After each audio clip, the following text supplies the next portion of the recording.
বিশ্বনাথে লক্ষ টাকার ফুটবল টুর্নামেন্টে ৩-১ গোলের ব্যবধানে হেলাল একাদশ শাহবাজপুর বিজয়ী।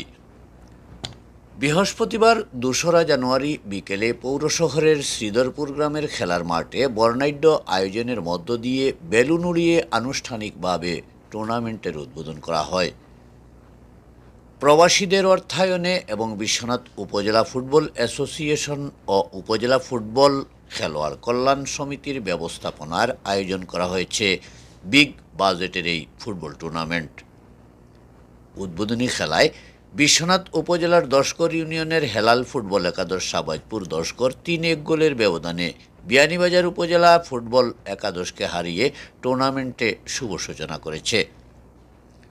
উদ্বোধনী ম্যাচে উভয় পক্ষে থাকা স্থানীয় খেলোয়াড়দের পাশাপাশি নাইজেরিয়া ও আইভরি কোস্ট থেকে আগত খেলোয়াড়রা একে অপরের মুখোমুখি মোকাবেলা করেন। ম্যান অব দ্য ম্যাচ নির্বাচিত হন হেলাল ফুটবল একাদশের মিলাদ।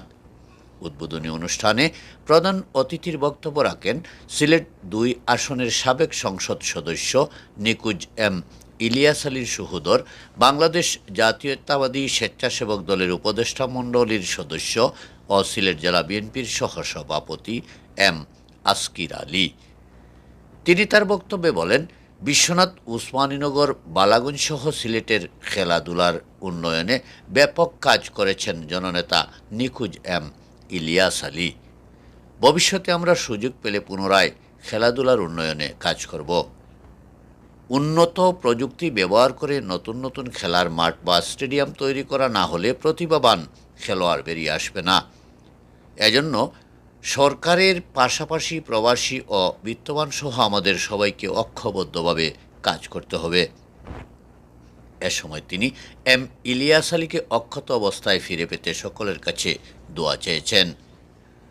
উদ্বোধকের বক্তব্য রাখেন বিশ্বনাথ প্রবাসী এডুকেশন ট্রাস্ট ইউকের সাধারণ সম্পাদক ও যুক্তরাজ্য বিএনপির যুগ্ম সম্পাদক গুলজার খান। তিনি তার বক্তব্যে বলেন, সমাজকে সুন্দর ও শান্তিময় হিসেবে গড়ে তুলতে হলে খেলাধুলার কোনো বিকল্প নেই। প্রবাসীরা নিজেদের কষ্টার্জিত অর্থ দিয়ে দীর্ঘদিন ধরে লক্ষ টাকার ফুটবল টুর্নামেন্টের আয়োজন করে আসছেন। আর এই টুর্নামেন্ট আয়োজনের সার্থকতা আসবে যখন আমাদের এলাকার খেলোয়াড়রা তাদের দক্ষতা ও প্রতিভা দিয়ে জাতীয় বা আন্তর্জাতিক পর্যায়ে আলো ছড়াবেন। দীর্ঘ প্রায় ২০ বছর পর দেশের মাটিতে বসে ফুটবল টুর্নামেন্ট দেখতে পেরে আমি সত্যিই আনন্দিত। এ সময় হেলাল একাদশ শাহবাজপুরের টিম ম্যানেজার হেলাল আহমদকে তার অনুভূতি জানতে চাইলে তিনি এ প্রতিবেদককে জানান, আসলে খেলা মনের শান্তি। আজকে এখানেও বিয়ানীবাজার স্পোর্টিং ক্লাব আর হেলাল একাদশের যে খেলা, যে আমার টিমের খেলা হয়েছে, আলহামদুলিল্লাহ। তো বিয়ানীবাজার স্পোর্টিং ক্লাবকে আমি ধন্যবাদ জানাই, তারা সুন্দর খেলা দেখাইছেন। তো আমি ওখানেও কইমু যে আমার টিমে জিতছে আর জিত বড় কথা নাই, খেলাটা যেমনি সুন্দর চলে, জেলা সুন্দর করলে দর্শকরে মন জুগাইয়া খেলা যায়, দর্শক উপভোগ করেন। তো ওখানে আমি সব প্লেয়ারের উদ্দেশ্যে ওখানেও কইমু আমার টিমে জিতছে বিদায় যে আমি জিতে গেছি এলা কোনটা নাই। আগামীতে ইনশাআল্লাহ আপনারা দেখবা আমার টিমের খেলা শুনলে আইবা, দর্শকের উদ্দেশ্য কইরাম আইবা ইনশাআল্লাহ। আমি নতুন চমক নিয়ে আইমু সিদ্ধরপুর মাঠও।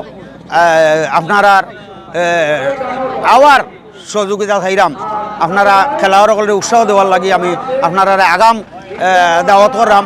আপনারা আমার খেলা শুনলে আইবা, আমি আরও নতুন চমক লইয়া এই সিদ্ধপুর মাঠও আপনারা খেলা দেখাইমু ইনশাআল্লাহ। আগামী খেলায় নতুন চমক নিয়ে মাঠে নামবে হেলাল একাদশ, এমনটাই প্রত্যাশা ফুটবল প্রেমীদের। এতক্ষণ আমাদের সাথে থাকার জন্য ধন্যবাদ।